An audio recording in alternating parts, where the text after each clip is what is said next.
I have something that's apparently a bit of a Star Wars hot take, and it's about how you should or shouldn't consume media. I don't think there's anyone who thinks you need to read or watch absolutely everything which comes out for Star Wars, but when it comes to what I guess I'll call sub-elements or installments within a specific part of the universe, people, especially fans of that section of Star Wars, will get pretty insistent that you absolutely need to consume everything under whatever the subheading is. So whether that's the X-Wing series, New Jedi Order, or the High Republic and New Canon. And I think this is worth talking about because I think this perception, whether people reach it on their own or because they're told it by someone else, might scare someone away from jumping into a story they might otherwise be interested in. Just as an example, someone could insist you need to watch The Clone Wars if you're going to watch Maul, you need to watch Rogue One if you want to watch Andor, or whatever else. I see this most personally when it comes to written materials, including both books and comics. For example, when we do our High Republic read-throughs for my podcast, Tap Calf Transmissions with Eckhart's Ladder, we mostly just do the adult novels. We've done one or two of the young reader novels, but none of the comics. Pretty much every time, though, we get at least a few comments about how we can't do it that way because we won't understand what's going on. And that's the bit I think Star Wars fans probably need to relax on. Usually it's coming from a place where people are big fans of whatever part of the universe is in question, and they seem to be a little bit afraid that if you don't have all this information, you might like whatever it is less and then be out on the series. But I think generally people underestimate both the extent to which these kinds of stories are done to be able to be read or viewed as standalone products, or really just people's ability to understand and interpret context. In most situations in your life, you're going to enter without full context. If you join some friends' conversations late, even if they've been talking for hours already, you can pretty quickly get the gist of whatever's going on, even if you don't have all the details. And storytelling often works the same way. I've spoken a few times about how the New Jedi Order series is probably my favorite corner of Star Wars. It's at least the thing which really drew me into the universe. This was all decades ago, so I don't remember the exact order in which I read everything, but while I may have read other books first, like I possibly read Shatterpoint earlier since I think I got it in some sci-fi book collection, and I may have even read the Thrawn trilogy earlier, I don't think I did. The first New Jedi Order book I read was definitely Star by Star. So for those of you less familiar with the New Jedi Order, this was book 9 of 19 in a series which was very much told in specific order as one overarching story. They'd originally planned to do it so that you only needed to read the 4 hardcover books and the other 15 wouldn't have been as important, but that was kind of dropped, and even then Star by Star was not the first book. I think there are a lot of parallels between the High Republic and New Jedi Order as far as publishing projects go, but the High Republic comics, main phase adult novels, and young adult novels all tell different main plots, albeit with significant connections and overlapping characters. But anyways, I went into Star by Star with pretty limited information. I'd only recently learned the difference between Luke and Anakin Skywalker. I didn't know what a Yuzon Vong was. I didn't really know who the Solo twins were. I don't think I'd read any of the Young Jedi Knights books, but I sadly didn't realize I'd be yapping about this in my 30s, well over 20 years later, so I didn't really take any notes. My mom might remember what order she got me some of this stuff in, but she's been dead for 8 of those years now, so she's really bad at responding to questions. Anyways, despite this lack of information about the whole 8 novels before Star by Star, I was pretty quickly able to pick up on what was going on, what each character was struggling with, the context of the wider war, and so on. Generally, these books are written with the understanding that you may not have read everything before it, or at least that it's been months since you read even just the immediately preceding book, let alone the 7 before that.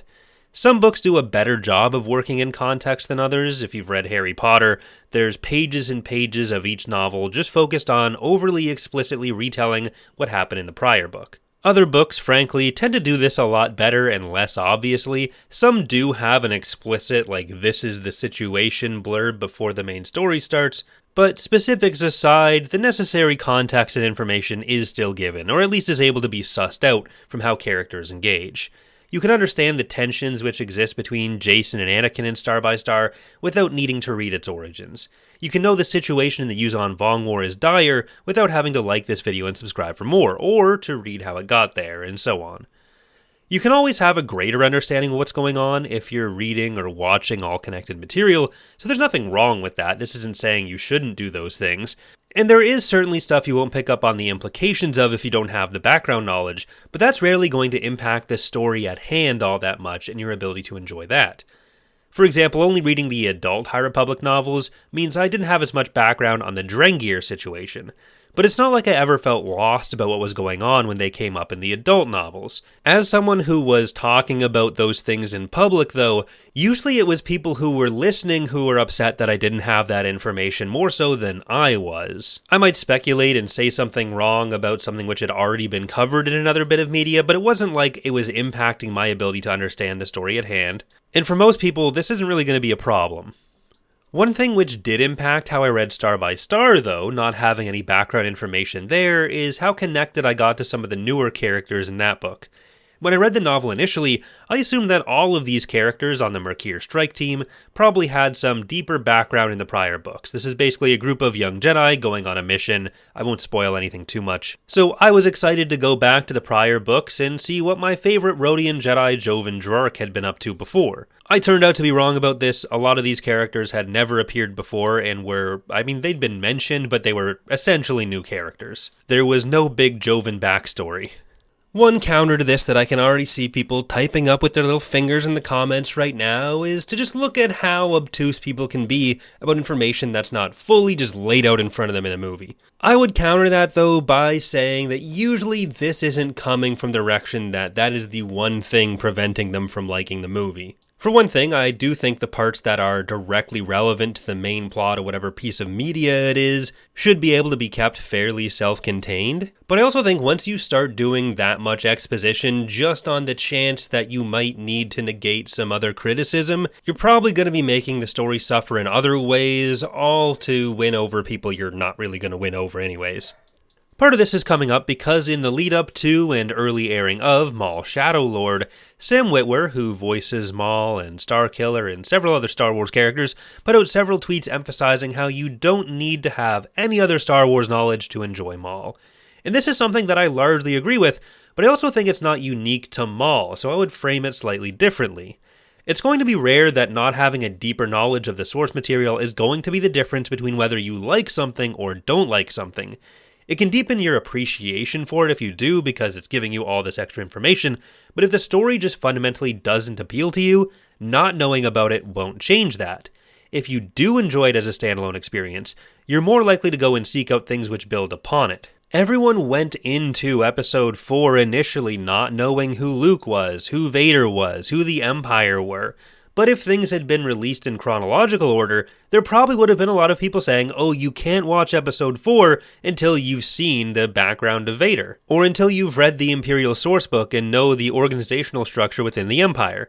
But that really isn't important to the narrative you're getting in Episode 4, and those extra bits of the world just kind of get absorbed as you go through the movie. I have done guides in the past on how to read the post-Endor expanded universe, noting which books I think are more or less connected or necessary narratively, but even then, it's not about needing to read the other stuff to understand or appreciate it.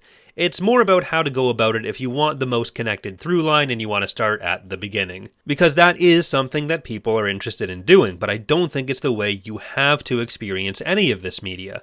There is a little bit of a caveat here where I'll often tell people they should wait to read books like Darth Plagueis because James Luceno, the author, throws in so many fun references. But it's not that I don't think you can understand what's going on in the book without having this knowledge, or even appreciate the book and enjoy it. It's that Luceno is kind of uniquely good at doing this kind of referencing between all of these different types of media, so the more you know going in, the easier it is to find those elements.